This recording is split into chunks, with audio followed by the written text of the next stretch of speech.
Anything else? That's it. Okay. Unfortunately, I could do plague in the Reformation. I can't do vampires, though. There's not a lot of Reformation vampires.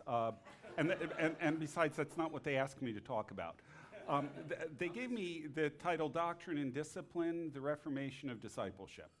And in order to understand what's going on in the Reformation, it helps to know what was going on before. Okay, so we've got to look. We're going to start off looking at late medieval Catholicism and the way they handled doctrine and discipline in the church. Then we'll look at what Luther did, and we'll go to Calvin and a couple of other guys and just kind of trace it out from there. Okay, so that's the game plan today. Now, in the medieval church, one of the problems that you're facing is that pretty much everything was done in Latin, and most people didn't speak it. How many of you know Latin? Okay, that's about the same percentage as medieval Europe, okay? That's what we're looking at here. So the Mass, all these kinds of things were in Latin. And if you ever go to a Mass, a Catholic Mass, you'll find that at a certain point during the Mass, the altar boy rings the bell. And that actually goes back to the Middle Ages, because it turns out that according to Catholic doctrine, a miracle occurs every time the Mass is done, and the bread and the wine, well, it's not really bread if you've ever had it, but the host and the wine turn into the literal body and blood of Christ. But the problem is nobody knew when this was going to happen. So if you wanted to see the miracle, you needed to be alerted to it. So they'd ring the bell. And everybody in the congregation, many of whom were conducting business and talking and things like that, would look up at that point, at least in principle they're supposed to. The priest would say the words hoc est corpus meum, this is my body, which comes into contemporary English as hocus pocus. It's literally where it comes from. And you'd see the miracle, which of course is invisible, and then you go back to doing your business until they rang the bell again, and then you'd look again. Okay, so that's sort of the state of the average person going into this. Now, they knew something about doctrine. They knew a little bit about what was believed about the host and the Eucharist and things like that. They learned their prayers. Lord's Prayer, Pater Noster, qui es in celi, sanctificator nomen tuum. Excuse me, we don't know Latin, but that's how we say it anyway, so that's what we're going to do. Catch the problem?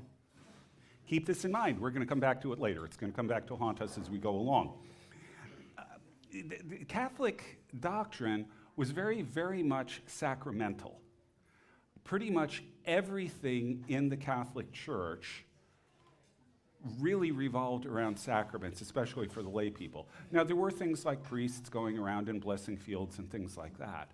But for the most part, well, you want to get your sins forgiven? You go to a priest, you confess. He absolves you of your sins and tells you a penance that you have to do. You want to get close to God? Well, once a year you go for communion. And by the way, for the Catholics, it was once a year on Easter. Confession typically was once a year too, which meant that you could actually stack up a pretty long list of things to confess. There's very little in the way of what we would consider practical doctrinal teaching. People know the basics, but they don't really go much further than that. And as far as discipline goes, that's really done primarily through penance. If you do something that the priest notices, you could get in trouble. If you get in a lot of trouble, particularly if you're a political figure, you can get excommunicated. And to take care of that, you have to go to penance. Not a lot of practical stuff for your normal person. And this was the environment that Luther grew up in. I think I told Luther's story last year. I'm not going to go through it again, but I'll give you a couple of highlights. He decided he needed to join a monastery. He did, and while he was in the monastery, he did every devotional practice that was available to monks, people who were full-time Christians, okay? He describes himself as having been a monk's monk. He was absolutely at the epitome of all of the things monks are supposed to do. But he was absolutely paralyzed by guilt because he knew, well, the way R.C. Sproul tells it, Luther had planned to go into law originally before he changed his mind as a result of a thunderstorm. That's another story. But he had a good legal mind. And he read in Scripture that the greatest commandment is to love the Lord your God with all your heart, with all your soul, with all your mind, and with all your strength. If this is the greatest commandment, Luther reasoned, the greatest sin is not loving the Lord your God with all your heart, soul, mind, and strength. And the problem with this is that if you're honest and you take a look at yourself, this is a standard that is kind of impossible to keep. With all your heart, let's just keep it simple, your heart. Let's say that's your emotions. It's more than that. Are all your emotions wrapped up in the love of God? No. Your soul, let's call that your will. Is everything you will based on the love of God? Remember, it's all your heart, soul, mind, and strength. No. Your mind, all your thoughts, are they wrapped up in the love of God? Your strength, that's the stuff you do with your body. How about that pizza you ate? Did you eat that out of the love of God? Luther's conclusion was that he was a walking mortal sin. And as a result, he would literally spend hours in the confession with his confessor, who was the head of the Augustinian order in the area, a guy named Johann Staupitz. And this violates my theology, but I gotta believe there's a special place in heaven for Staupitz for putting up with Luther. He actually said to him one day, Martin, you have not confessed anything remotely interesting in weeks. Go away and don't come back until you've done something worth confessing. Nothing worked. Staupitz sent Luther on one of the great penitential acts in medieval Catholicism is going on a pilgrimage. And in Europe, the top pilgrimage site was Rome because it's the site of the highest number of relics. I could do a whole thing on relics, but I'm not going to. And so Luther went there, and Staupitz sent him, on this mission for the monastery, in the hope that Luther would find whatever it was he was looking for there. He came back even more despondent. He said, there are brothels that specialize in nothing but catering to the clergy. He says Rome is a sewer. He couldn't find any relief there. And then one day, he was reading St. Augustine, studying the book of Romans, and I think probably looking at it in Greek, not Latin. There's a technical difference here that's important. But one way or another, he discovered the doctrine of justification by faith right there in Scripture. That it is not our works, it is not our righteousness that makes us righteous before God, because we have no righteousness. Our works cannot make us acceptable to God. So what we couldn't do for ourselves, God did for us by sending his Son into the world to live a perfect life, to completely fulfill the law, to die for our sins. And all God asks in return is that we trust him for it. And when that happened, Luther was set free. As a matter of fact, Luther wasn't his original name. The family name was Luder with a D. One of the things people in this period did is they changed their name to a Latin or a Greek name because this was in.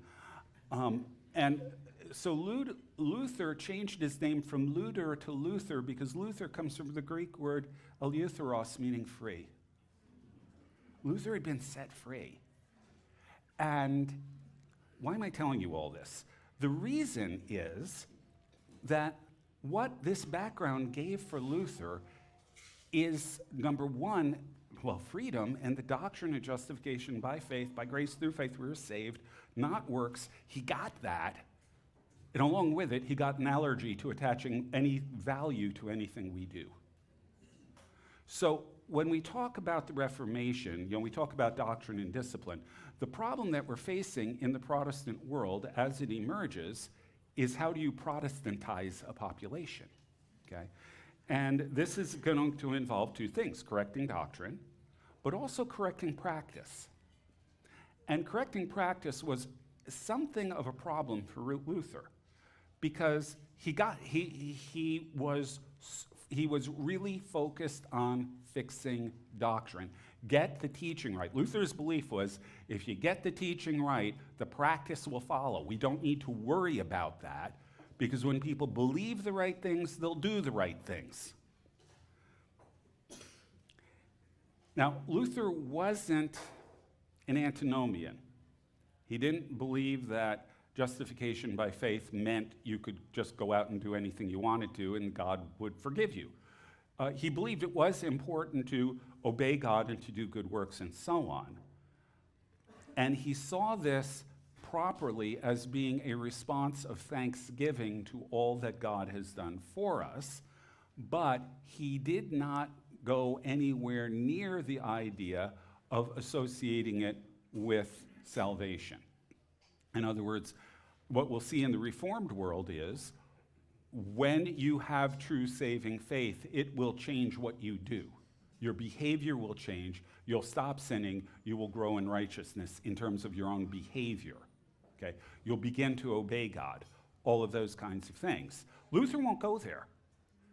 You know, he says we should obey God out of love. We should obey God out of thanksgiving. All of those kinds of things. But ultimately, they don't matter.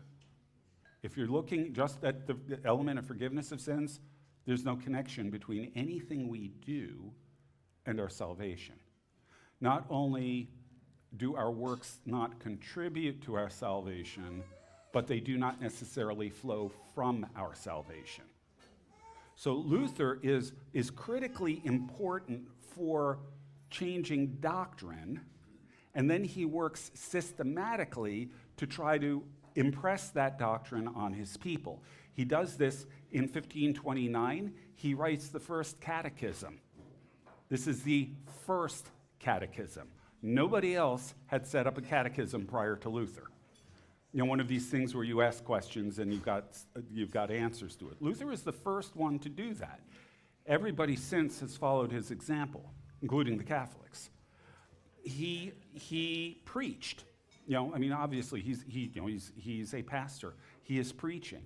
He is teaching. He's teaching in the University of Wittenberg. He's teaching his students his vision of theology, which is centered around salvation in Christ. And these people will go out and develop it further. They'll go out and teach, and so on. So he is working on producing preachers who will preach proper doctrine, justification by faith. He is working on teaching people this through his sermons as well as through his catechism. He is doing all of these things, but he's not doing much in the way of practice. So, for example, one of the things he will do is he will no longer keep the worship services in Latin. He'll put them in German. The Bible will no longer be in Latin. He'll put it in German. Those kinds of things. But why is that? Well, the Bible in German allows people to see, well, that he was right. That's really the point of putting the Bible in German, so that everybody will know that Luther was right. Okay, but he doesn't do much to change the way worship services are conducted. The Mass, the German Lutheran Mass, is simply a translation of the Latin Mass with the doctrine cleaned up a little bit. You get rid of the Hail Mary, you get rid of some things like that you're no longer using, but essentially it is exactly the same as the Catholic Mass, minus those few things that Luther found theologically objectionable. He allowed churches to continue having stained glass windows, to having statues, having organs. Luther, in fact, is going to, well, we just sang one of his hymns. Luther is going to bring singing to the congregations. Prior to this, the singing in the Mass was done by professional choirs. It was done by the priests, the monks, things like that. The people didn't sing. There were sort of worship songs that were sung, but they were not sung in connection with the Mass. For example, there are pilgrimage songs. A good example of this comes from the monastery of Montserrat. It's on the pilgrimage route to Santiago de Compostela in Spain. And at Montserrat, the monks would have pilgrims stay in the church. They made it sort of a hostel. And the problem was that, well, they didn't have smartphones. And so they had to find something else to do in the evenings. And so what they would do is they would dance in the churches, which was not a problem. Monks didn't care about that. But the problem is they danced in the churches to popular songs. People would sing these popular songs. And they were not entirely appropriate for a church setting. So what the monks did is they actually took the melodies and rewrote the words to allow people to sing tunes that they knew and dance to them and all of that, but having good, proper words that are, sacred words. And some of these songs are really hysterical, actually, when you listen to them now, because if you listen to them in translation, they're these upbeat, happy songs talking about death. It's called the Livre Vermel, the Red Book. It's a collection of medieval songs from that monastery. So there were things like that. There were sort of, contemporary Christian music for that era, but they were not used in worship. Luther brought singing into worship. He wrote hymns. A Mighty Fortress is actually Luther's version of Psalm 46. And for Luther, music was one of these really, really important things for himself personally.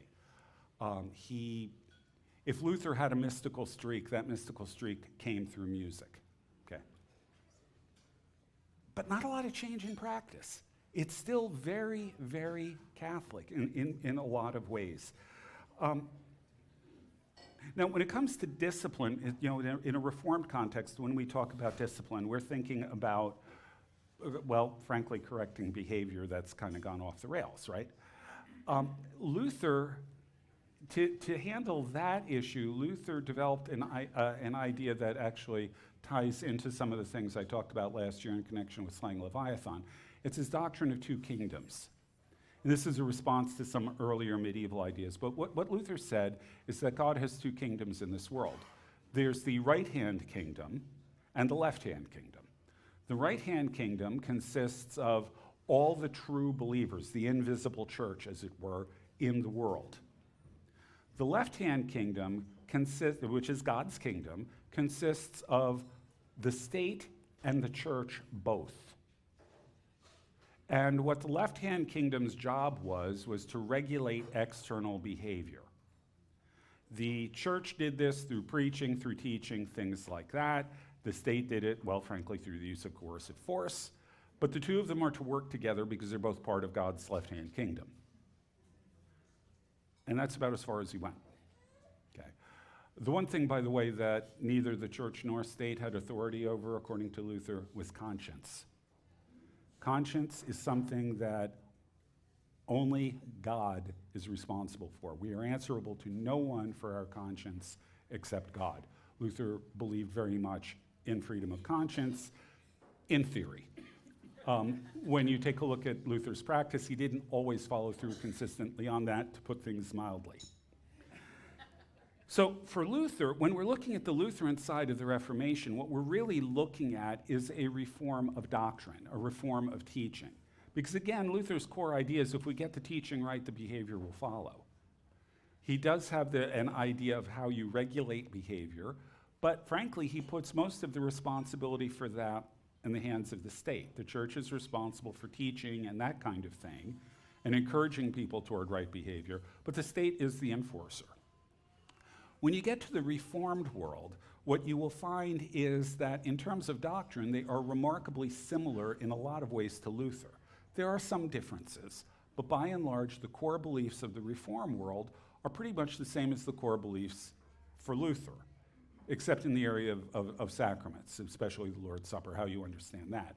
But in terms of justification, things like that, Calvin himself considered himself a faithful follower of Luther. The Reformed world, however, is much more interested in discipline than Luther was. Again, Luther's got an allergy to this stuff. For the Reformed world, discipline becomes something that is increasingly important over time. And we'll look a little bit how this moves forward, but we have to add one quick footnote here. The word discipline is a problem, because depending on who you're talking to, it can mean at least 3 different things. In France, the word discipline refers to the church order. The book of order in France is called the ecclesiastical discipline.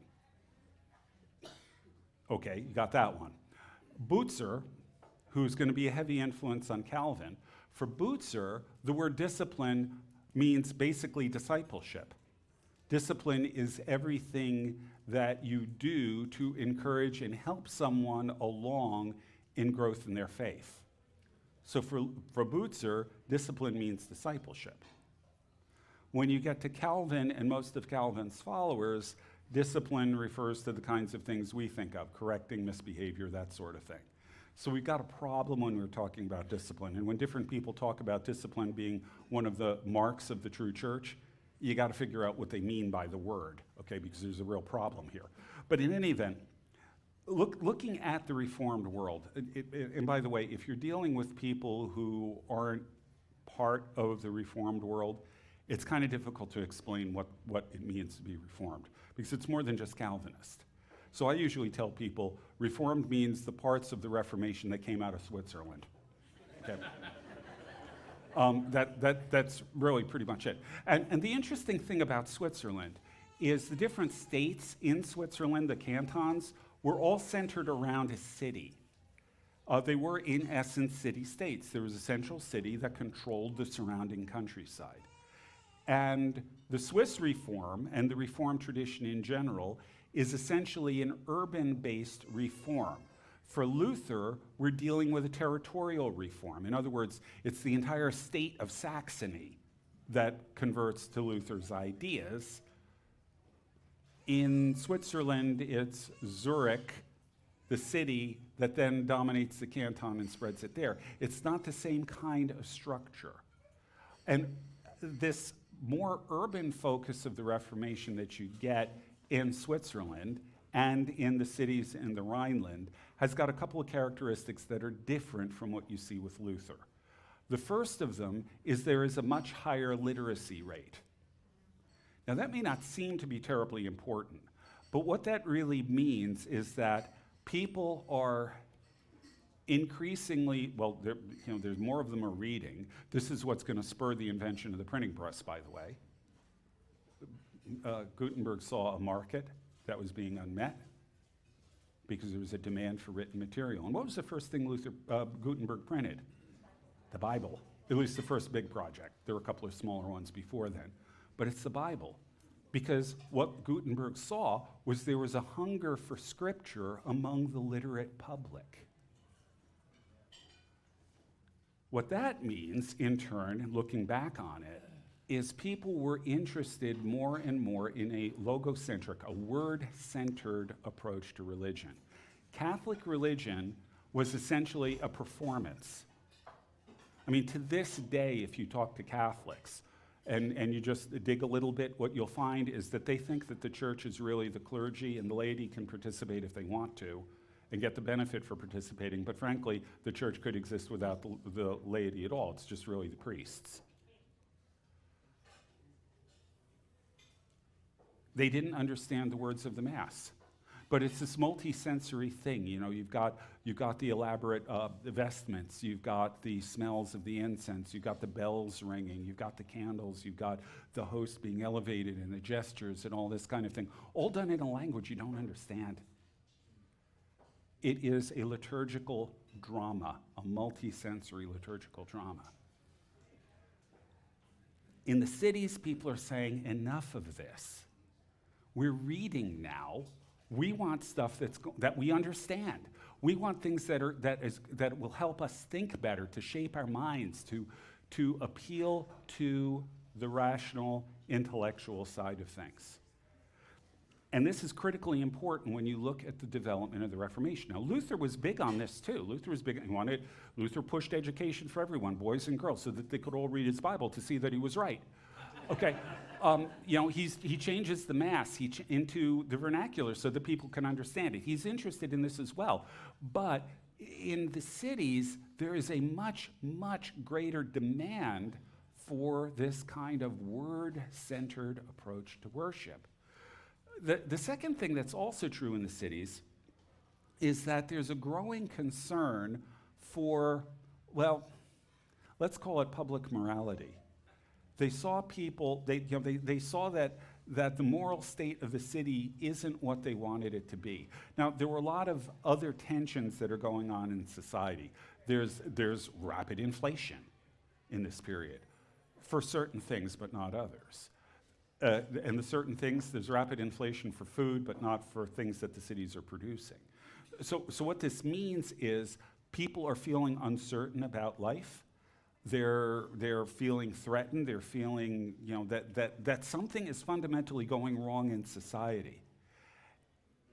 And as a result, they had a growing concern about how people are living, because when people, historically, when there's some sort of crisis, there's this general feeling that things are going wrong, the usual explanation is we've fallen away from godliness, we've fallen away from holiness. We need to return to create a kind of sacred community again, to restore holiness to life, because the things are falling apart because of the judgment of God.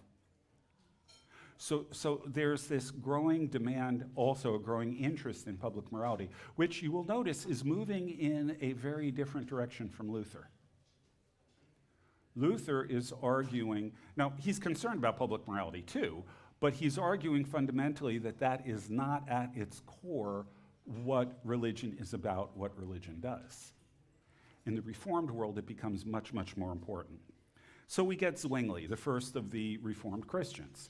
Zwingli's reform was emphatically word-centered. He removes the stained glass windows from the churches. He removes the statues from the churches. He removes the organs from the churches.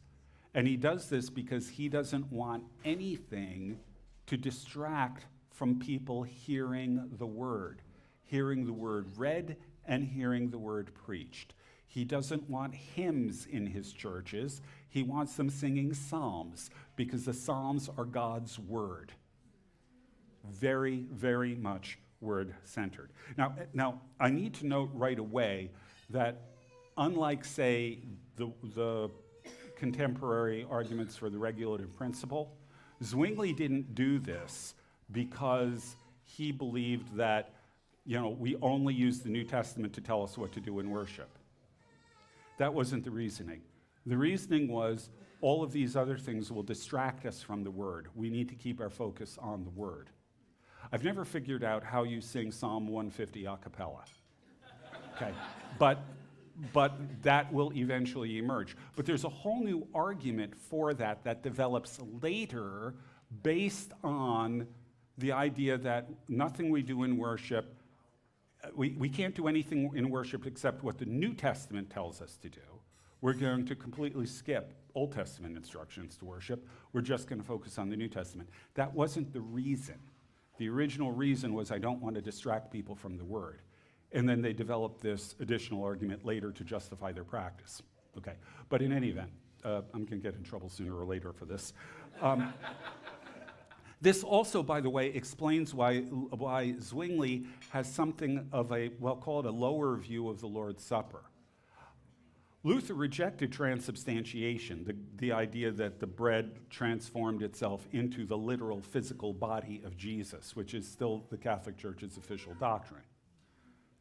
If you go, for example, to Paris, the Church of Sacré-Cœur, the big white church on the hill of Montmartre, if you go in there, you will find people praying to a consecrated host 24/7, because that consecrated host is Jesus, right there. Okay, this is still Catholic doctrine, and in some places they actually follow through on it. Luther rejected that out of hand, but he still believed that the bread and wine somehow contained the body and blood of Christ. As he put it, the body and blood were in, with, and under the elements. Zwingli didn't think so. Now, you will hear people say that Zwingli took a memorial view of the supper. That's true, but so does everybody else. Jesus did say, do this in remembrance of me. What Zwingli actually, though, went further, and he talked about a spiritual presence of Christ in the elements. Now, that's kind of interesting when you think about it in terms of this kind of word-centered approach to worship. Because what's happening is Zwingli is taking the sacrament and making it something that is much more intellectual, much more rational, much more, well, spiritual, rather than physical. He wants to turn your attention away from the physical and make true religion, in Zwingli's mind, is going to be something that is going to be much more rational, much more word-centered, and so on.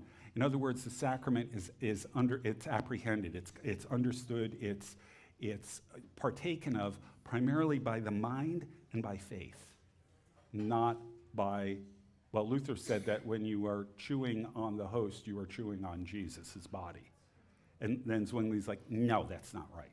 But it ties in with this idea of logocentrism, this idea of a word-centered worship.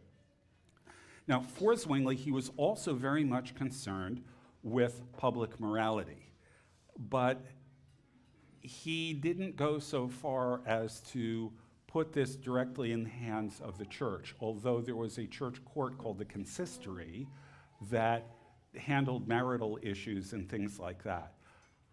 Discipline for Zwingli was primarily, though, a governmental responsibility. Moving forward to Calvin, things change. Now, when Calvin arrived at Geneva, and this again is one of these things I talked about last year, so please excuse the repetition if you were here last year. When Calvin arrived at Geneva, he had no intention of staying there. He was actually on his way from one location up to Strasbourg, where there was a French refugee church under Martin Bucer, and he intended to settle in there. When he got to Geneva, however, he had just published the first edition of the Institutes of the Christian Religion, and he'd become something of a celebrity in the Protestant world as a result. As he was on his way to Strasbourg, he got sent on a detour because there was a minor problem of a war kind of between him and Strasbourg. So he went around and ended up in Geneva. And word reached, now Geneva had just kicked out the Catholic bishop. They were being Protestantized by a guy named Guillaume Farel.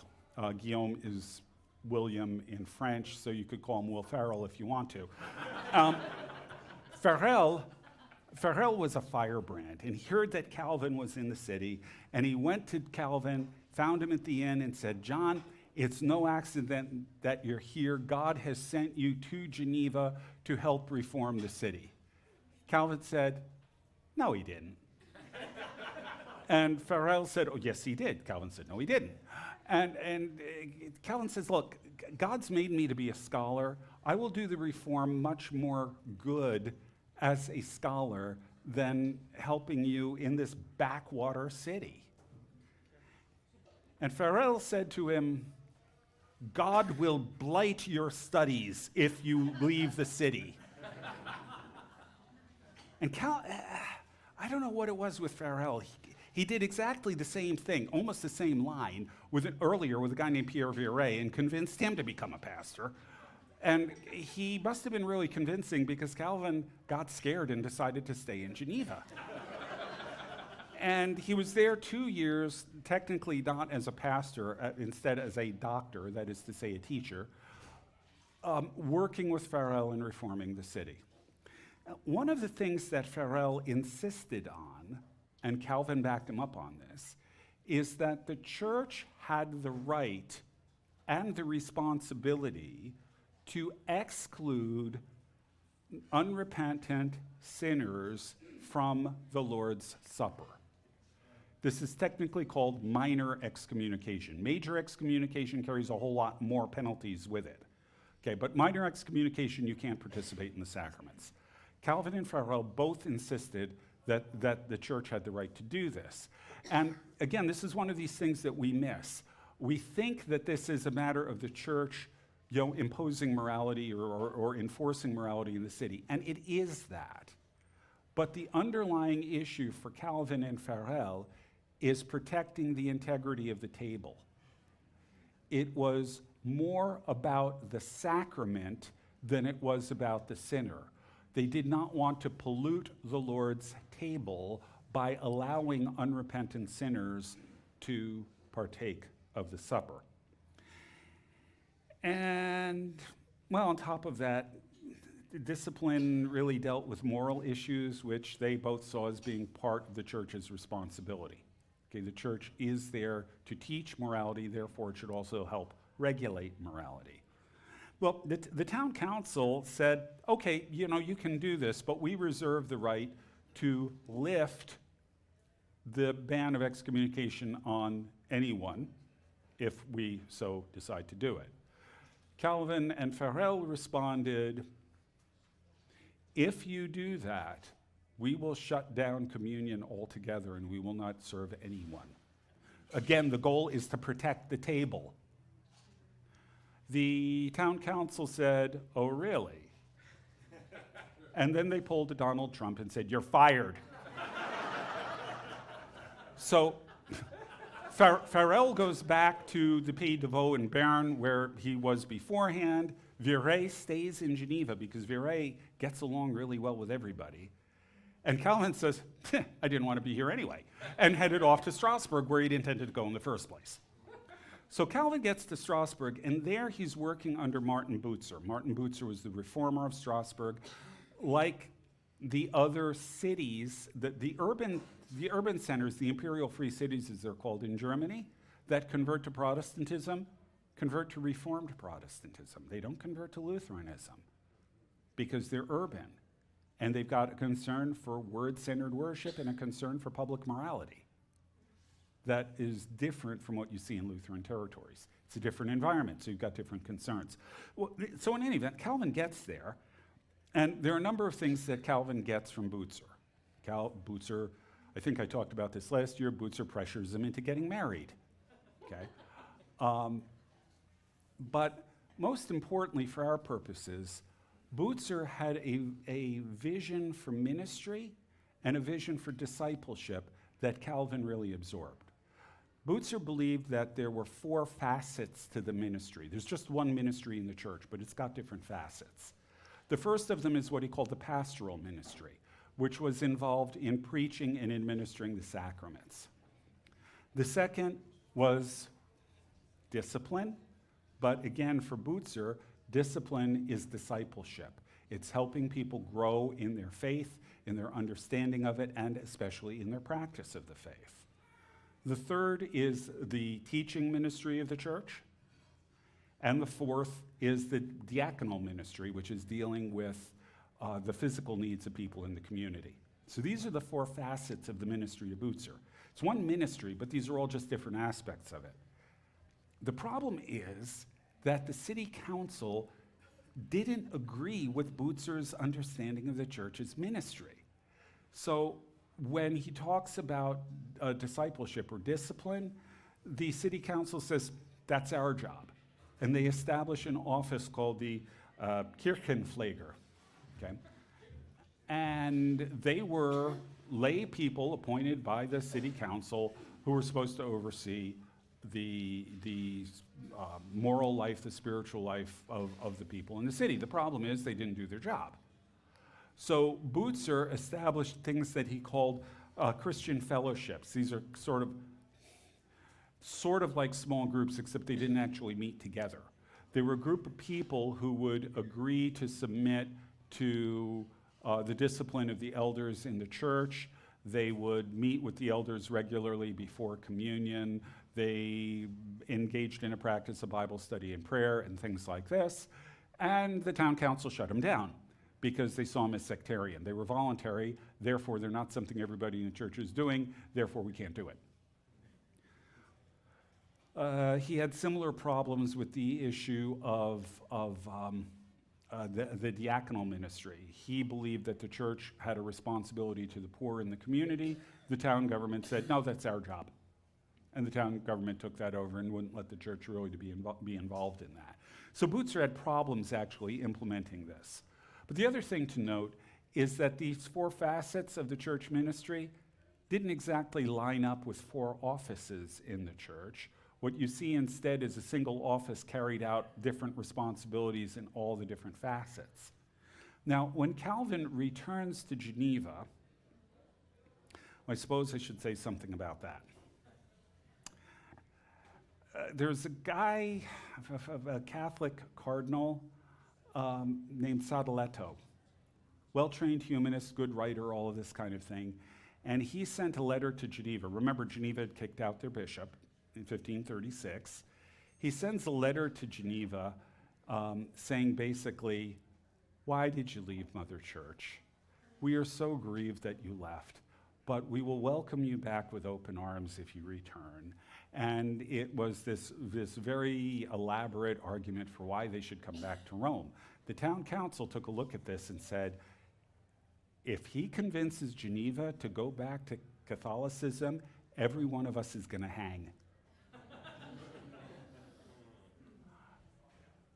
So they approached Pierre Viret, a very well-educated guy, like I said, got along well with everybody. Viret said, I'm not qualified to answer this. I can't do a good enough job answering this thing, but I know who can. It's Calvin. And so the town council wrote to Calvin in Strasbourg and said, John, I know we didn't leave on the best of all possible terms, but if you don't want to see the reform in Geneva reversed, if you don't want to see Catholicism come back, if you don't want to see the cause of the Reformation itself harmed, we need your help. Sadoleto wrote this letter. Can you help us? Now, to be honest with you, Calvin really didn't care much about Geneva per se, but he did care about the cause of the Reformation. So Calvin wrote a response to Sadoleto. And to say that Calvin dismantled all of Sadoleto's arguments is to understate the case. Calvin smashed them into powder and then dusted off the spot where they had been.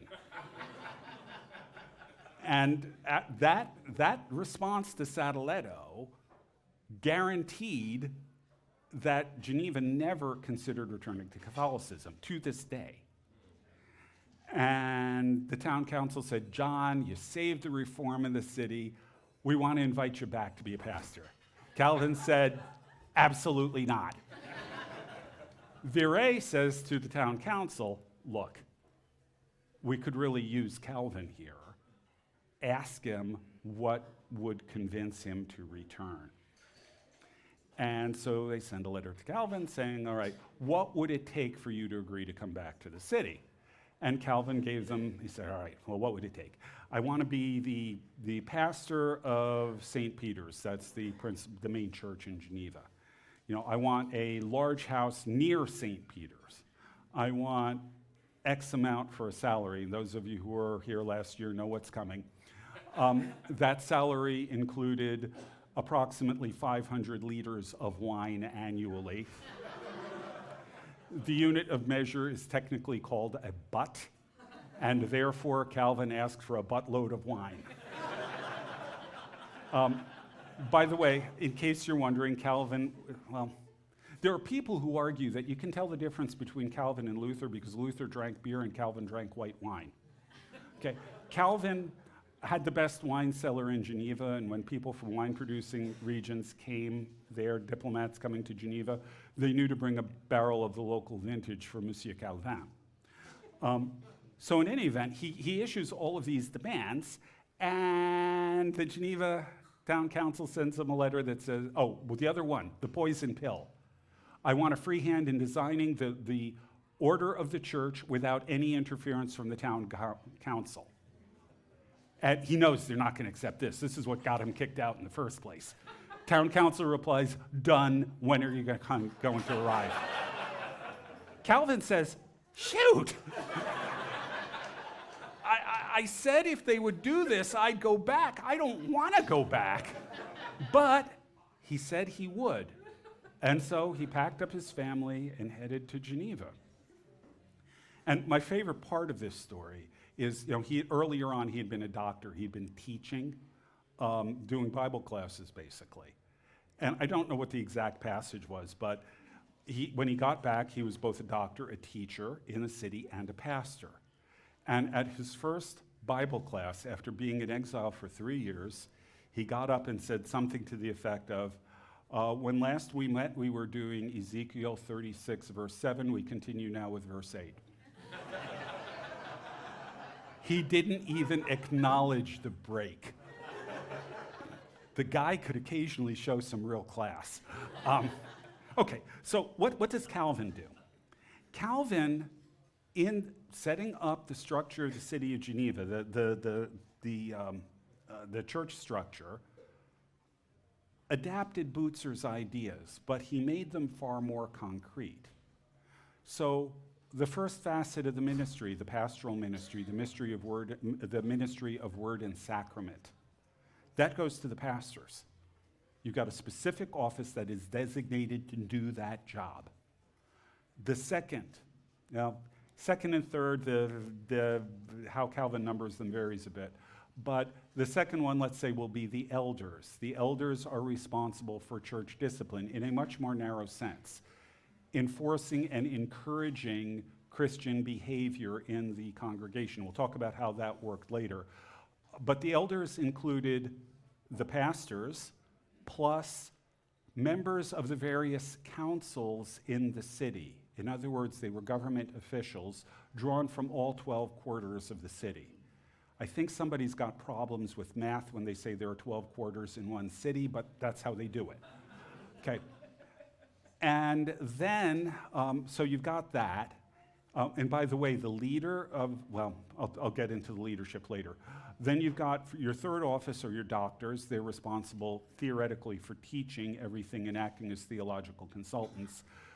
They're going to have different organizations that they work through, the most important of which will eventually, in 1559, be the development of the Genevan Academy, which was set up to train pastors, specifically missionary pastors, and will turn eventually into the University of Geneva.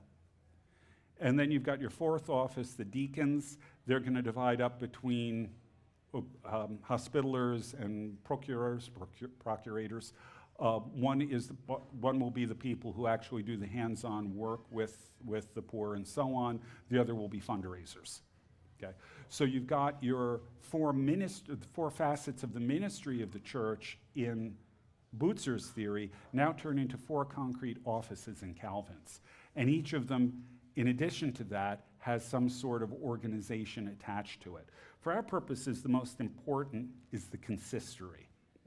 The consistory, again, includes the pastors and the lay elders from the various government councils in the different districts in the city.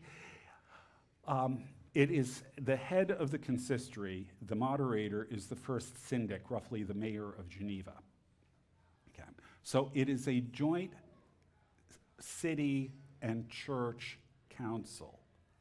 That's important because in Calvin's view, discipline, enforcing behavior, encouraging proper behavior, all of that, is both a church and state responsibility. Therefore, church and state both have to be represented. Now, the consistory is the subject of over the years, endless debate, what it was doing and all of that. As a matter of fact, my doctoral advisor at one point, Bob Kingdon, described the consistory as having instituted, in his words, a moral reign of terror in Geneva. The older understanding of the consistory is that basically the elders functioned almost like a bunch of peeping toms looking in bedroom windows to regulate sexual behavior and things like that. Now, it turns out we know today that this is wrong. But the reason why people thought that was, there's a guy by the name of Pierre Alliot, or perhaps Ayot, we don't know because he spelled his name different ways, who was the secretary for the consistory. And he took notes during the meeting very quickly in a kind of 16th century Genevan shorthand that is really difficult to read. Bob Kingdon, my advisor, had a friend in grad school who got a Fulbright to go study the consistory records, and he had a nervous breakdown by January because he couldn't decipher a single page of them. The last guy, until recently, who actually read through all of these things was a guy named Friedrich August Kramer. And he published a set of extracts from the Genevan consistory registers back in the 19th century. And, well, all the studies of the consistory since then were done based on these extracts because nobody really wanted to try to wade through that handwriting. The problem is, frankly, Kramer did what I would have done in his position and take all of the really juicy, colorful cases and publish those. What he didn't do is give a representative sample. So the net result is it completely distorted the vision of what we have going on in the consistory. Now, Bob Kingdon, my old advisor, doctoral advisor, put together a team of grad students, taught them paleography, the ability to read these old handwritings, and set us to work transcribing the consistory registers. I did volumes 4 and 19. Okay? And in the process of doing this, we discovered just how out of sync what we saw in Kramer was with what was really going on. So the way this worked, the way the system worked, we now know, is that the elders would pay attention to what was going on in their community. They are not interested especially in things that are going on behind closed doors. What they are interested in is anything that causes any kind of public disturbance or public scandal. If somebody's behavior becomes something you could gossip about, that's when they started to get involved. They stepped in, when there were other kinds of problems that they knew about, they'd step in and try to mediate and solve them. But when something became a public issue, they'd go to them and talk to them and try to get it straightened out. If that didn't work, they were then summoned before the consistory. So the unresolved cases go to the consistory. Now, when you look at the early volumes of the consistory registers, what you find that the consistory is overwhelmingly concerned about, well, there are really 4 areas. The most prominent of these, the first and foremost of these, is what I think most of us, if you didn't read the historians, what most of us would expect, and that's issues of religious misbehavior of one kind or another. Now, when I talk about religious misbehavior, again, especially early in the consistory registers, what you're seeing is concern about teaching the public how to be Protestant. Okay, remember that there are 2 things are doctrine and discipline. How do you teach them what to do? How do you teach them how to behave? They're mostly concerned with, well, people will be brought in, well, no matter what you're brought in, they will ask them things like, do you pray? Oh, yes, I pray. Okay, when you pray, what do you say? Pater noster quies in celi sanctificator nomen tuum. Hold it. You're a cobbler. Do you know Latin? No. Do you understand what you're saying in that prayer? No. Then why are you praying that? Well, that's what the priest taught us. Okay. Go learn the Lord, go learn that prayer in a language you understand and make sure you understand it. Do you say any other prayers? Oh, yeah. Okay, what else do you say? Ave Maria, hold it. We don't do that one anymore. Okay, do you know the creed? Do you know the 10 commandments? Do you know what they mean? If you don't, learn them. And actually, we find in a number of cases, there are people, older people who are doing this, and the consistory will call them back the next week, did you learn it? And the consistory, whenever you're running into a problem of religious misbehavior, always told them to go listen to more sermons. More sermons. And there are people who will come back and say things like, I still don't get it. Can you give me a child who knows this stuff and have him explain it to me? Because I'm not getting it from you guys.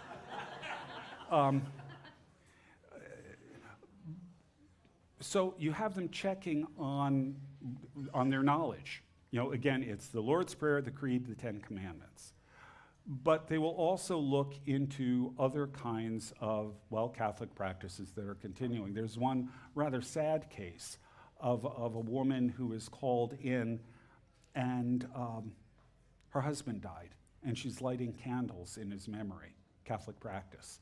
The candle represents prayer for him. And they said, "Why are you doing this?" And she said, "Well, because my husband died and I miss him." And they said, "Well, you don't do that anymore. That's superstitious." And she says, "Okay, I'll stop doing that. But what do we do now? I miss my husband. What do we do now?" Go hear more sermons. Not the right answer. But this is what you're seeing going on. Along with de-Catholicizing the city, you're also seeing things under the category of religious misbehavior, like people buying charms from gypsies, bohemians, as they call them. As someone with Czech ancestry, I resent that, but okay. People who are saying prayers while they are, the Lord's Prayer, while they're bandaging a wound, because they think that by saying the Lord's Prayer, the bandage will be more effective.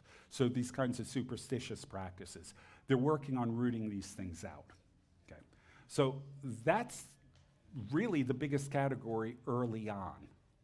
The second biggest category, the next category in size, depends on whether you're in the city or in the countryside. In the city, number 2, and in the countryside, number 3, is, call it disturbances of the peace. It's people who are getting into loud arguments with each other, so much so that people on the street hear it and it becomes known publicly. It's husbands beating their wives excessively, and note the word excessively. Sometimes the other way around. It's wives nagging their husbands excessively, and sometimes the other way around. It's drunk and disorderly. It's any of these things that cause kind of, public disorder, conflict. My favorite example is a guy who had been out drinking in a tavern, and he was on his way home, and somehow he got separated from his friends. And I don't know how it happened, but somehow he found himself in front of the house of Monsieur Calvin. And while he was there, he was singing. He was singing loud. This is late at night. And so he was brought in for causing a public disturbance, and his defense was, "Well, I was singing psalms." I kind of wonder, given that he was by Calvin's house, if they might have been imprecatory psalms, but I'm not sure about that. So that, in the city, that's the second most common, countryside third most. In the city, the third most common, countryside second most common, are sexual irregularities. Now we get the juicy stuff. Now we get to Kramer, right? Wrong. Because sexual irregularities, in this case, includes, most commonly, breach of marital promises. He says, he said he'd marry me. He says, "Oh, no, I didn't." Now, you got to understand, in this period, betrothals were legally binding. And thus, if a betrothal happened, a wedding was going to follow unless the death of one of the parties intervened. Okay. There was one case where the woman and the man and their families both agreed this was a bad match, it was a bad idea, and tried to dissolve the engagement. And the consistory and the town council said, "Oh, no, you don't. That's a legal vow before God. You've got to get married." Okay? That's how seriously they took betrothals. So you have these things like people saying, "Well, we drank in the name of marriage, so he's now engaged to me." He said, "That's not what drinking in the name of marriage means. It means we're honoring marriage." You get all kinds of stuff like this going on. That's the most common form of sexual irregularity. You do get fornication, you do get adultery, you do get some other things that I won't get into here, but they're pretty rare. It's not the ecclesiastical peeping toms that people think they are. Okay. The fourth category is anything else. Probably my favorite example of the anything else category, probably falls under the sexual irregularity thing as well, is a woman who was teaching in a girls' school, and she had apparently been teaching the kids about some of the finer points about sex. And this was deemed terribly inappropriate. And among other things, she told them that if you want to have a beautiful child, it helps when you are making love to picture someone who's really attractive in your mind. And she gave us her example, Theodore Beza, who was sitting on the consistory. Now, if this were a modern consistory, it would be, hey, Ted, you know. But the problem, now, this illustrates a problem for us as historians. As you read this, is she serious, or is she just giving it to the consistory? We don't know. Okay, so in any event, the other great, well, now I'll skip him. A guy named Bonnivard, memorialized as the prisoner of Chillon by Byron. He has a subsequent career after he's released, goes back to Geneva that deserves an opera. He's really pretty impressive, but I'll skip him for now. So what does the consistory do? If someone, they come in, they determine that the person needs correction, what do they do? Well, what they're trying to do is get the person to repent. But this, the most common penalty, particularly early on, is a good tongue lashing. You bawl them out. And we don't always know who did this, but it seems that Calvin, who was, number one, a trained orator, and number two, admitted that his main besetting sin was his temper. Calvin, we do know on a number of occasions, was the one who delivered the bawling out, because we see in the consistory records, Calvin gave good admonitions to the person. Okay. So there's that. That's actually the most common thing. Beyond that, there are actually relatively few things the consistory can do. So for example, they, particularly in cases of sexual irregularities, they might require you to publicly confess after the main service of the week. You know, after the 11 o'clock service, you've got to stand up and confess what you did. Okay? This is an act of public shaming. And it serves both to, well, shame the person, but also to warn off anybody else. Because if you do this and you get caught, you're going to have to do the same thing. And in an honor-shame culture like what you have in the 16th century Europe, that is a pretty stiff sanction. They were told, as I mentioned before, told to go to more sermons, hear more sermons, particularly in issues of religious misconduct.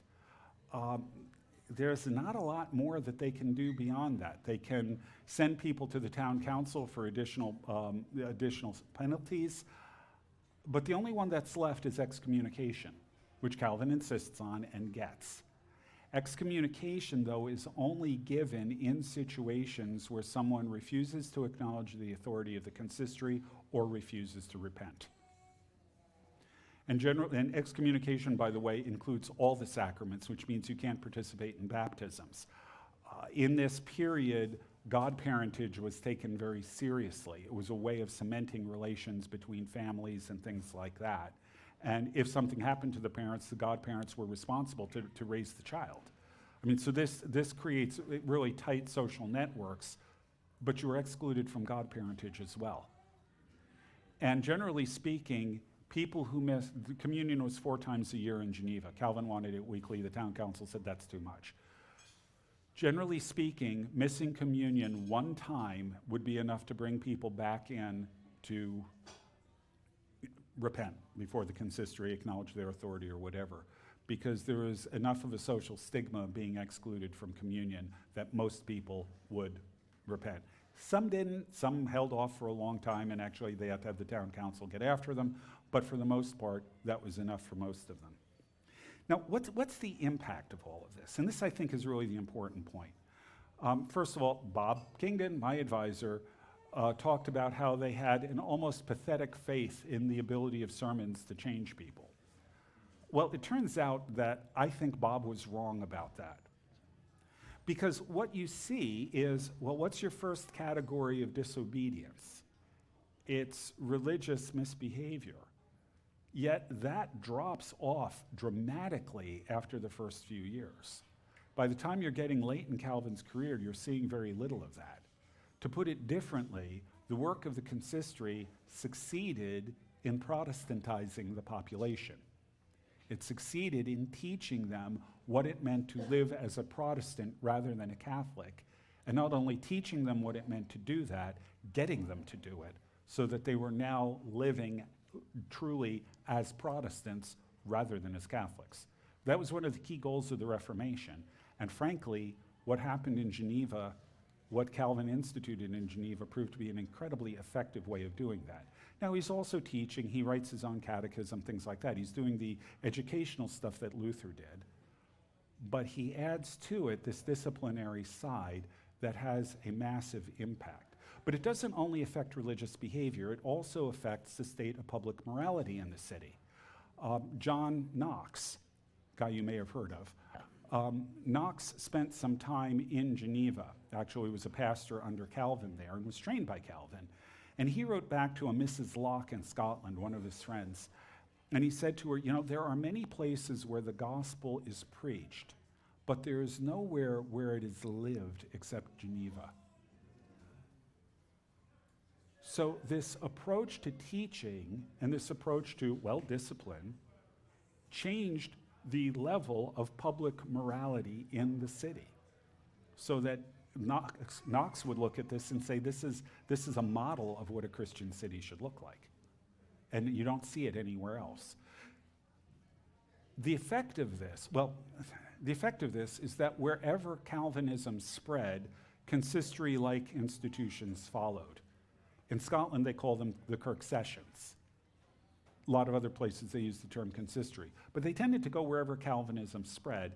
And the interesting thing is we've got evidence that they had similar effects in other parts of the world. So for example, among the Huguenots in France, we have a letter that was written from a community in southern France to the king at a point when the king was persecuting Protestants.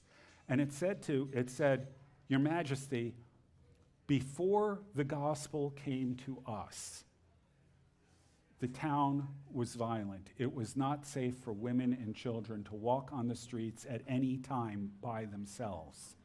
Since the gospel has come to us, women and children can walk the streets any time of day or night, and they are safe. The city is changed. It is different. People are living good lives. Why are you saying this is a bad thing? Evidently, it worked, and not just in Geneva.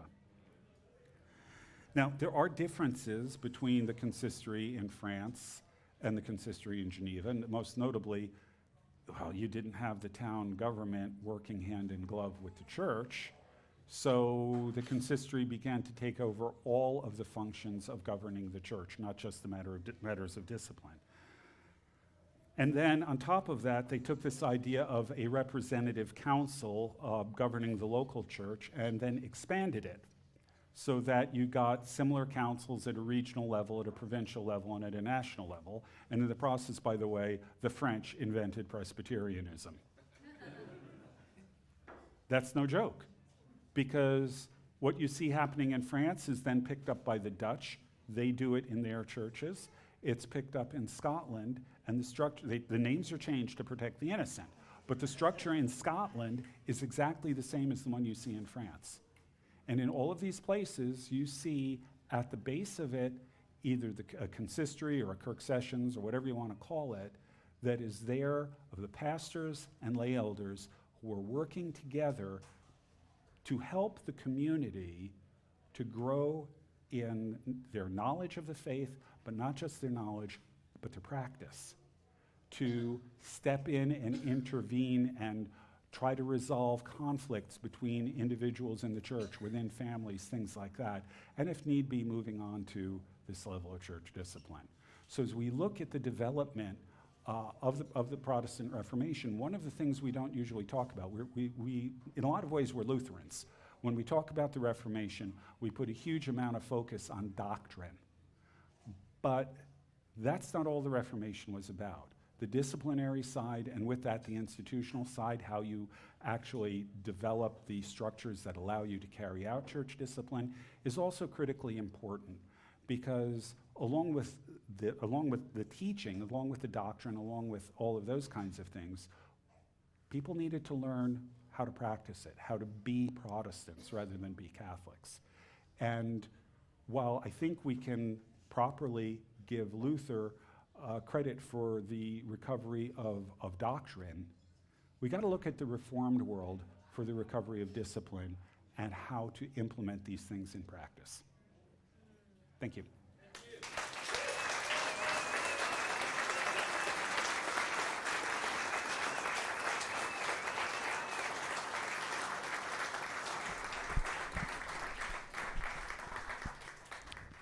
So we have some time for Q&A. Yeah, I should note, they didn't tell me what time to stop, so I had no idea how long to go. I know, I realized that. I was like, he's probably wondering. Keep going. Yes. The answer is always keep going. So one of the questions that, I'm going to ask my question first because I really want you to answer it. And it's this. In our time, church discipline, I mean, I've had conversations with pastors where they say church discipline doesn't mean anything. It doesn't mean anything anymore. So in our time, church discipline becomes difficult due to pluralism. What lessons can we learn from the Reformation / Geneva, either for good examples / bad examples? Okay. The reason why church discipline doesn't work anymore is partly pluralism. But I would say an even more fundamental problem is that churches don't exist as integrated communities anymore. For most people, church is what you do on Sunday morning, and then there's not much else to it. If you have a church that has a community that is functioning, where the members are supporting each other, where they are in regular contact with each other more than just Sunday, where they're meeting together more than just Sunday, praying together and all that, where it functions as a genuine community, church discipline works. Because people are reluctant to leave that kind of a setting. That's what you see in 16th century Geneva or Strasbourg or any of these other cities. That was the nature of life in that period. It is not the nature of life in America today. And so we've got the problem of pluralism, but we also have the problem that people do not feel connected and tied into the church in as integrated a way as historically was the case. Church discipline can work, especially in places where such a community exists. In my own church in South Bend, Indiana, well, Granger, it's probably one of the most successful church communities I've seen. And there was one guy in the church who got his girlfriend pregnant. Before the baby came, they got married. But nonetheless, this became known in the church. And the elders stepped in and said, look, John, we got a bad situation here. You know, you set a really bad example, especially for young people. You know, this was a sin and all of this sort of thing. You need to acknowledge this. And to his credit, John said, you are right. And he publicly acknowledged the sin to the congregation. He was excluded from communion for a month or something like that. And that's it. They're done. He is still involved in the church. His wife is involved in the church. His baby is an absolute doll.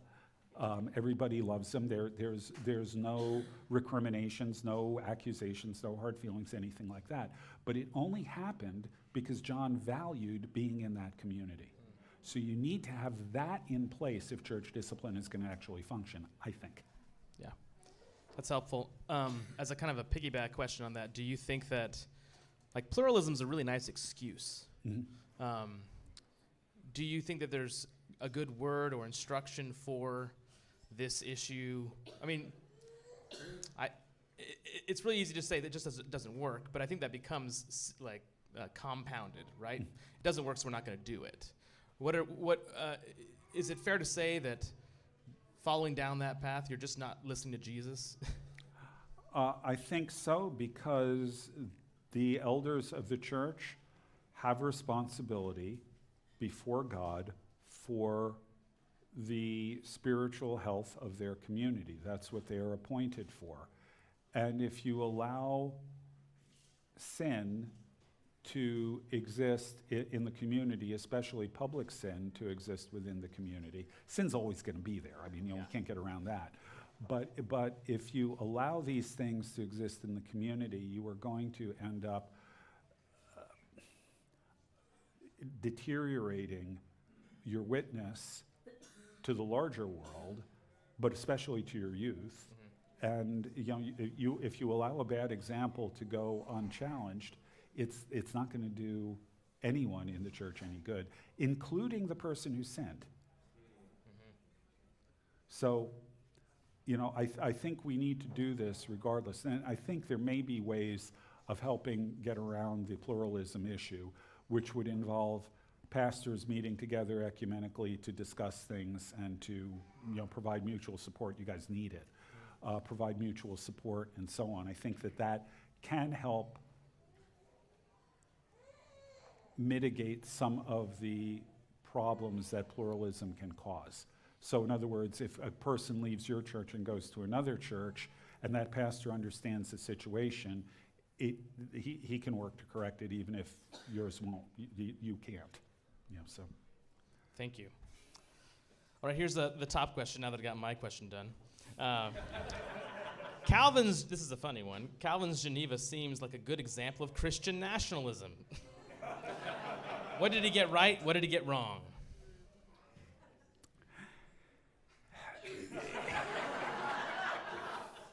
The problem that we got here is that every state in Europe was a Christian nationalist state. Every one of them saw themselves as a Christian state, a Christian community. And I don't think there's anything wrong with that. Well, let me turn the question around and ask it like this. Do you think that a country is better off following God's instructions for how to live versus anybody else's? Which do you think leads to a better society? Let's ask a second question. Why is it that people get upset that Christians advocate for their views to be heard and shape public policy, but don't object to anybody else advocating for their views to be heard and shape public policy?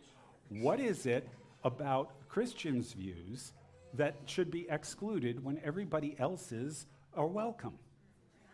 What is going on here? Those are the sorts of questions I want to ask. Calvin got a number of things wrong, but like everybody else in the period, he was also operating with the assumption that society ought to be dominated by Christian views. It's also worth noting, by the way, that one of the things I did not mention is that Calvin was the most highly trained lawyer in Geneva. And as a result, the Geneva Town Council said to him, "You know what, John, while you're working on the church structure, why don't you write a constitution for the city as well?"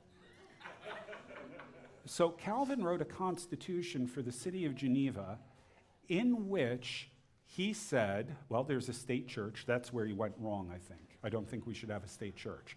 But in which he said, the ministers of the church, the pastors of the church, ministers of the word, are civil employees. They're employees of the state, and they can be fired like any other employee of the state on 24 hours notice. Calvin wrote that into his own employment contract. Did you do that before he got kicked out the first time or after? Oh, no, this is after he's returned. So you think he would have learned his lesson the first time? Well, there are two possibilities here. One of them is that he believed that this is how things should be done. The other is he hoped they'd do it. He was.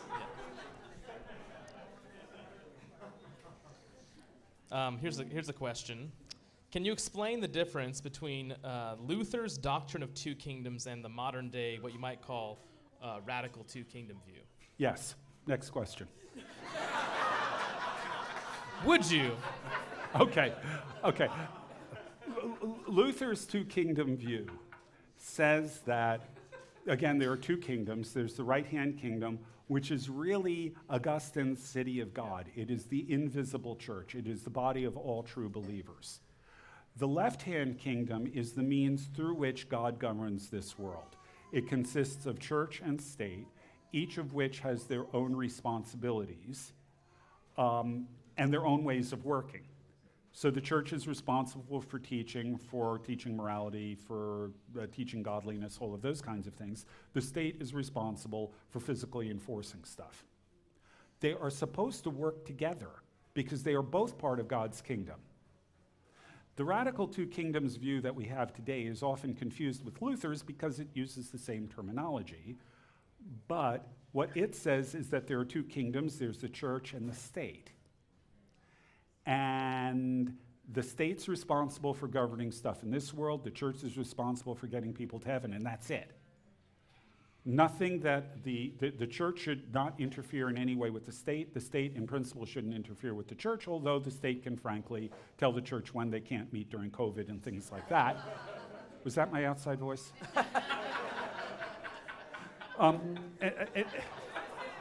Anyway, so you've got this sense that the church should never be involved in politics, should never speak into the political world or anything like that. Luther would have said, "What's wrong with you people?" That's where R.C. Sproul got the line. Because it's a really very different vision. The modern radical two-kingdom view sets a sharp dividing line between church and state, such that the church cannot even speak to political issues. The question that I have is when Jesus says, "All authority in heaven and earth has been given to me, go make disciples of all nations," what does that say about, does Jesus not have authority over the state? I think anyway. I'm not a fan of the radical two-kingdom view. Neither am I. Top book recommendation for an introduction to vampire knowledge. Vampire Forensics. I forgot the author. You heard it here, Vampire Forensics. You didn't think I could answer that one, did you? That was the majority of our topic over lunch today. Okay, when in world history has the church been in an apostate culture? And the assumption here in parentheses is America, ? What strategies did they employ both for evangelism and discipling the nations in this kind of context? I think that the answer to the first part of the question is too many to list. But the best example that I can give you is 18th century England. After the Reformation in England, you get the English Civil War, the Puritans take over and all of that. Then you get the Restoration. The monarchy comes back and essentially squashes the Puritans. And basically, they enforce a single church in a very radical way. They don't allow a lot of dissent and so on. And most importantly, the way the culture develops is the idea that, you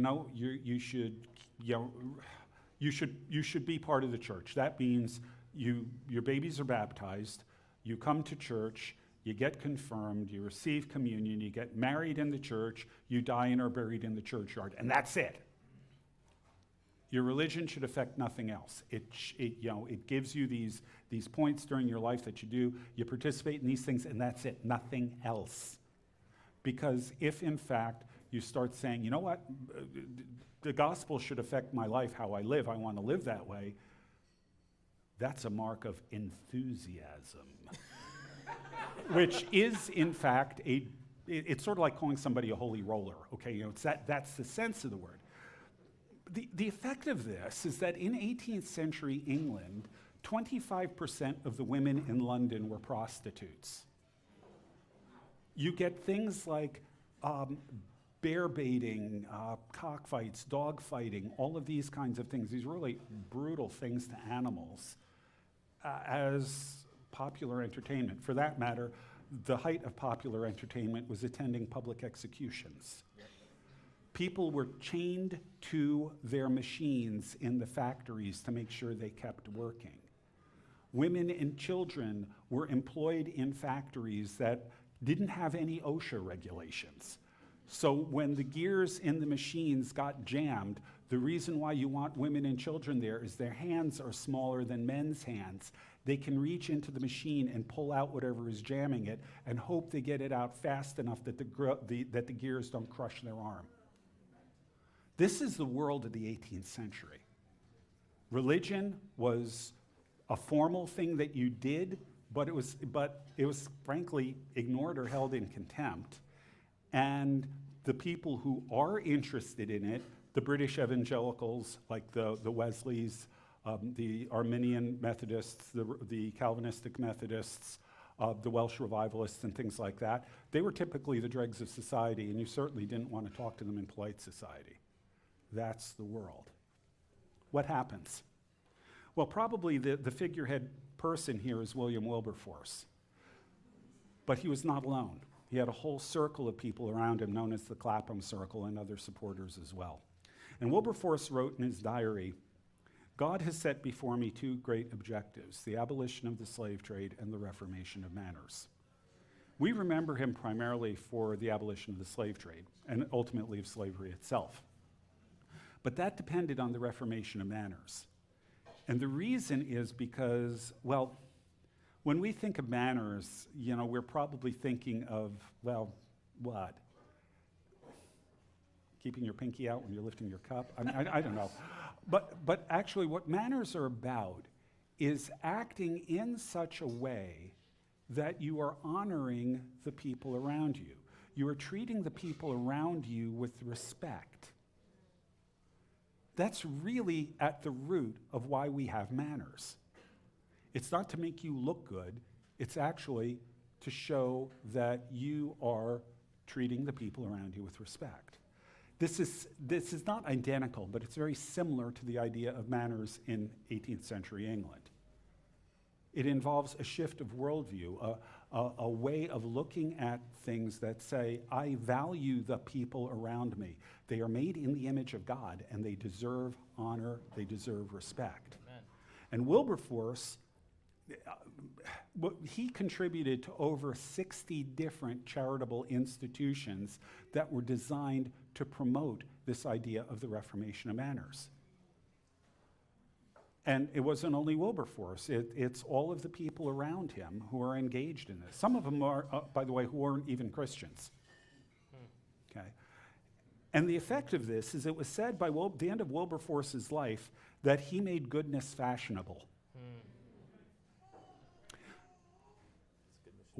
Wilberforce did all of this stuff. And by the way, virtually everything that you see in terms of movements for social change, all of the tactics that you see out there, they were pioneered by the Clapham Circle. Even the equivalent of bumper stickers, they were doing it. Okay? But it was all anchored in prayer and worship. So, 18th century England was a moral cesspool, but it changed.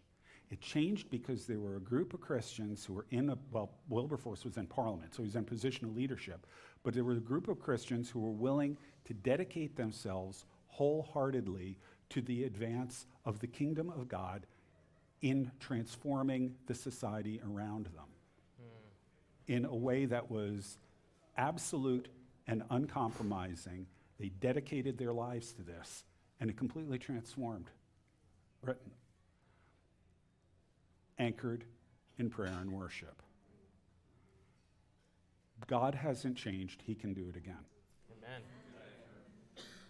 It's a good word. This is probably the last question we'll have. That's 7:55. Catholic seems to be, based on your introduction, performance-based, whereas Reformed is word-based. In today's culture, religion seems to be experience-based. Given that context, is there a strategy for Reformation that you would recommend? Yeah, Catholicism, modern Catholicism is different from medieval Catholicism. That would take us way too far afield. The problem that we have, though, in our culture is, in sort of a broad way, we have rejected the idea of objective truth. Truth is what's true for me. And as a result, I mean, this is even within the church, as a result, experience is given a much higher level of evidentiary value than it deserves. Because you see, experience is never self-interpreting. You can experience something and you will try to put some sort of explanation to it, but there's no guarantee your explanation is going to be right. There was a Buddhist monk who became a Christian who worked at L'Abri, and he used to say, I can teach you a set of breathing exercises that will put you in an altered state of consciousness. And this is what young Buddhists will do. And then since you're in this altered state of consciousness, you have this experience. Well, what does it mean? I will tell you, says the Buddhist. This is what is going on. And this is how people fall into Buddhism or New Age practices in general. They have an experience, they don't know what it means, but the guru that taught it to them, he can explain it to you. Well, they're wrong. It has to do fundamentally with blood chemistry and oxygenation. Experience is never self-interpreting. And what we do is we tend to interpret experience the way our culture tells us we should. It's a great way of avoiding conflict. It's a great way of not getting called nasty names. It's a great way of staying in popular groups and things like that. There's nothing wrong with experience, but that experience has to be measured against truth. Let me give you one example from my own past. When I was in college, I did a linguistic program in Norman, Oklahoma during the summer. And I got involved with a group that was doing prison ministry, high security prison, federal. And I got to know one guy in there. He was a guitarist. I played some music, so I sort of gravitated to this guy. And yeah, I got to know him a bit, and you know, I rather liked him. And when we went to lunch, the guy who's leading the group said to me, "Do you know what he's in for?" I said, "No." He said, "Murder and drug offenses." Okay. Then he told me, he said, "You know, he comes from one of these Native American, Hispanic kind of backgrounds with a strong element of Native American spirituality in it. And one day he decided that he was immune to the white men's bullets and tried to walk out of the prison. The prison guard's orders are, if someone tries to escape, remember this is high security, shoot to kill. They disobeyed their orders and shot his legs out from under him. And he spent months in the hospital getting his legs put back together. So the question is, I have people tell me all the time, you know, all worldviews are equivalent, religions are equivalent, and so on. How can you make that argument? This guy firmly believed something on the basis of his experience, on the basis of his religion, on the basis of his training, you know, his upbringing and all of that. He firmly believed something was true. Unfortunately, the bullets didn't agree. If someone, it just makes me really sad, frankly, you know, that people buy into this idea that what they believe is so fundamentally real that reality must adjust itself to their belief. that their experience, interpreted the way they want it to, is a matter of ultimate truth without ever questioning whether or not their subjective perspective on things actually aligns with external reality. Unfortunately, it's true in the culture, but it's also true in the church. And what we need to do is call people back to Scripture. And by the way, I would include ourselves in that too, because none of us have a perfect worldview. Well, thank you, Dr. Glenn.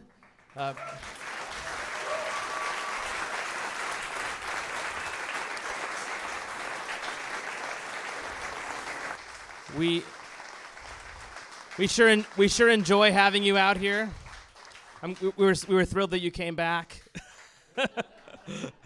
But I'll go ahead and pray for us, and then you guys are all dismissed. Sound good? All right. Father, I thank you so much for the grace that has been shown to us in Christ. I thank you that all authority in heaven and earth has been given to our Lord. Lord, I pray that we would take these lessons to heart. Help us to be people who are rooted in Scripture, greater than our experience.